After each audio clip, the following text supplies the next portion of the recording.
Alhamdulillahirabbil alamin wassalatu wassalamu ala asyrafil anbiya'i wal mursalin wa ala alihi wa ashabihi ajma'in. Khalifah Sulaiman bin Abdul Malik ketika di masa-masa akhir hayatnya dia rasa dia akan meninggal dan butuh untuk menentukan kira-kira siapa yang akan menjadi penggantinya setelah ini.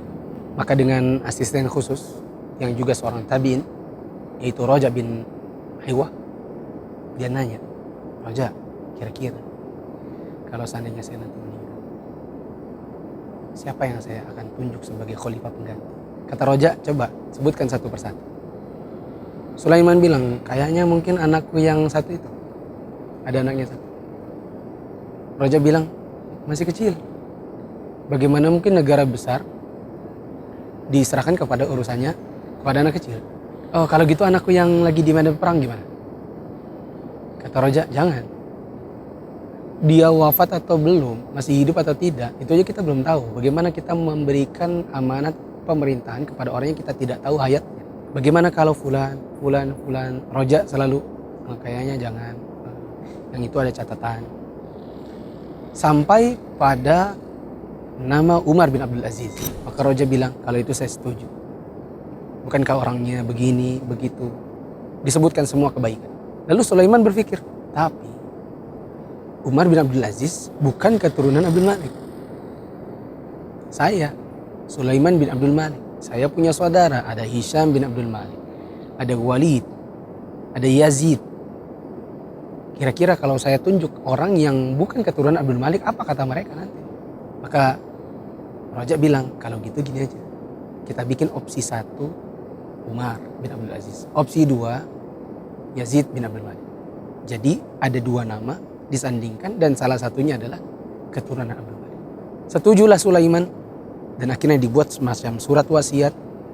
Kemudian Raja memanggil orang-orang dari semua petinggi-petinggi di kekhalifahan, terutama dari kalangan keluarganya Sulaiman. Lalu kemudian Raja bilang, "Di tangan saya ada sebuah surat yang di sini Khalifah Sulaiman telah menuliskan nama. Siapapun namanya, siapapun orangnya, wajib bagi kalian untuk berbaiat agar sepeninggal Sulaiman, maka kalian akan menuruti orang yang ada namanya pada kertas surat wasiat Sulaiman ini." Maka semua orang pun akhirnya berbaiat karena di situ ada polisi. Kalau tidak mau berbaiat berarti dianggap melanggar. Masalahnya Khalifah Sulaiman harus ditaati, dia khalifah. Maka semua orang berbaiat. Dan setelah baiat semuanya pulang, tersisa 2 orang.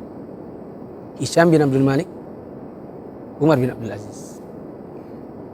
Keduanya mendatangi Raja satu persatu.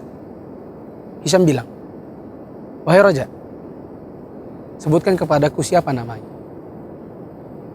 Kata Raja, "Enggak." Hisham bilang, "Sebutkan kepadaku, sehingga dengan begitu kalau seandainya namanya bukan namaku, mumpung Sulaimannya masih hidup, aku mau protes untuk mengubah namanya jadi namaku." Kata Raja, "Tidak." Maka Hisham pulang dalam keadaan kesal. Umar setelah itu datang, "Wahai Raja, beritahukan kepadaku siapa namanya." Kata Raja, "Aku tidak akan sebutkan." Umar bilang, "Mumpung masih ada Sulaiman, bila ternyata di dalam surat itu nama aku, maka aku ingin mengembalikan agar diganti bukan nama aku." Bayangkan, Hisham nanya, siapa namanya yang tertulis pada surat itu. Kalau bukan namaku, mumpung orangnya masih hidup, mau diprotes agar namaku. Umar bin Abdul Aziz bilang dengan pertanyaan yang sama, siapa namanya, kalau ternyata namaku, mumpung Sulaimannya masih hidup, mau ku protes agar bukan namaku. Singkat kata, meninggallah Sulaiman. Dan akhirnya Raja memanggil kembali semua orang yang sudah berbaiat tadi.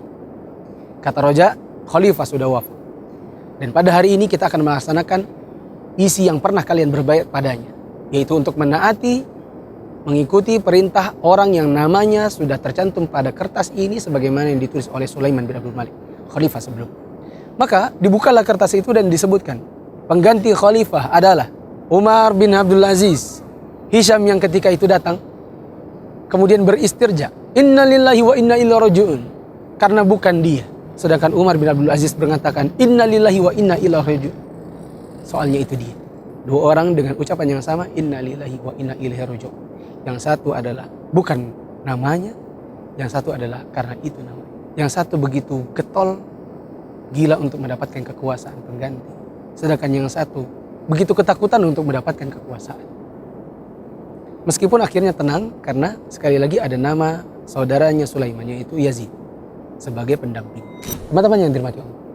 Di antara para tabi'in terdahulu ada yang mengatakan, saya pernah melihat Hisham dan Umar bin Abdul Aziz ketika masing-masing akhirnya menjadi khalifah di masing-masing masanya.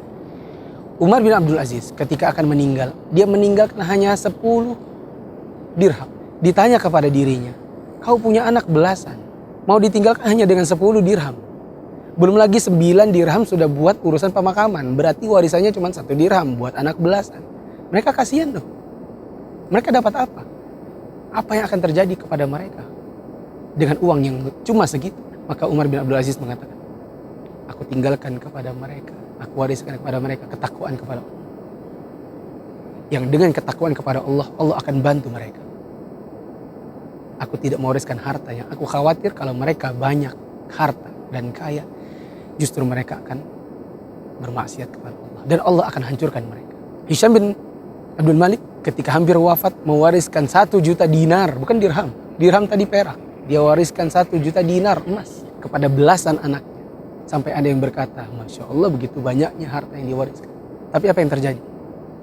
Orang-orang di masa itu ketika itu mengatakan, dan kami lihat semua anak-anak Umar bin Abdul Aziz akhirnya mewarisi kekayaan dari ketakwaan mereka.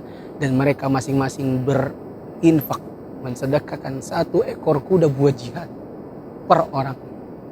Sedangkan kami lihat anaknya Hisham bin Abdul Malik duduk-duduk di pasar untuk mengemis, meminta-minta. Teman-teman yang dirahmati Allah. Demikian orang tua bertakwa secara umum akan mewariskan anak bertakwa. Anda tidak akan punya warisan yang baik dari kalangan anak-anak bila Anda sendiri bukan orang yang bertakwa. Perbaiki diri Anda sebagai orang tua. Dengan perbaikan diri orang tua akan mewariskan anak yang demikian. Satu lagi, bagi anak-anak, begitulah orang tua. Bagaimanapun jeleknya akhlak orang tua atau tidak baiknya orang tua, di akhir-akhir hayatnya dia selalu memikirkan apa yang baik buat masa depan anak, bukan buat masa depan diri. Berterima kasihlah kepada orang tua.